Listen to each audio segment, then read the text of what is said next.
Charities scramble to help dozens of migrant families dropped off in San Antonio. A 10-lane US 281 is now on the horizon. And guide dog trainers and their pups come to San Antonio. This is your Express Briefing podcast for Monday, April 1st. Subscribe to this and other free content at expressnews.com/podcasts. And get each day's top news and sports headlines delivered to your inbox at expressnews.com/newsletters. Migrant families filled San Antonio's Guadalupe Community Center Saturday morning as volunteers and employees of Catholic Charities of San Antonio scrambled to provide them with food and clean clothes, while adding them to a list of people needing bus or plane tickets to friends and relatives in other cities. The migrant families are among hundreds who arrived unannounced at San Antonio's bus station over the last few days without plans for shelter. In the past, when immigration authorities released migrant families, they would usually tell charity workers how many people were arriving and when.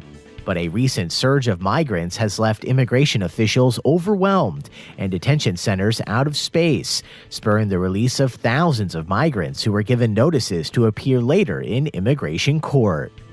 An estimated 51,500 migrants have been released along the South Texas border and in San Antonio since late December alone.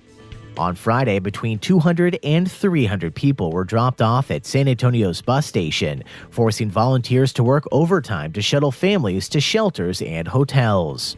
On Saturday morning, they bused the families to the community center, which had been converted into an intake room to link them with resources and transportation out of San Antonio. Catholic Charities head Antonio Fernandez says the organization cannot single-handedly handle the influx of migrant families, noting that he doesn't know what the government is doing. Loathed or lauded, the expansion of US 281 north of Loop 1604 has changed the lives of hundreds of thousands of auto-dependent San Antonians who now cope with weekly lane closures, multiple detours, and more stressful commutes. All that was just Phase 1, and Friday, Phase 2 had its ceremonial groundbreaking on work that will begin in the coming months.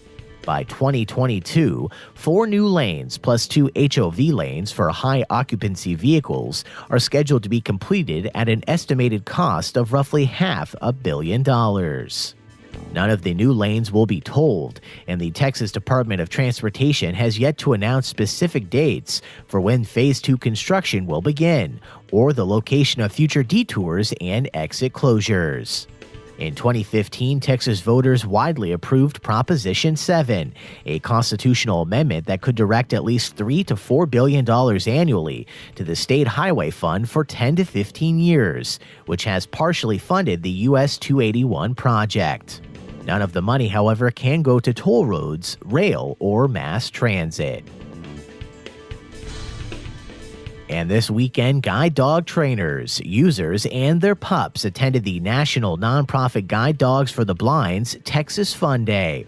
It's the first time San Antonio has hosted the event, which saw about 500 people and 160 puppies in training converging on Madison High School to share tricks on how to train soon-to-be guide dogs and run them through puppy obstacle courses.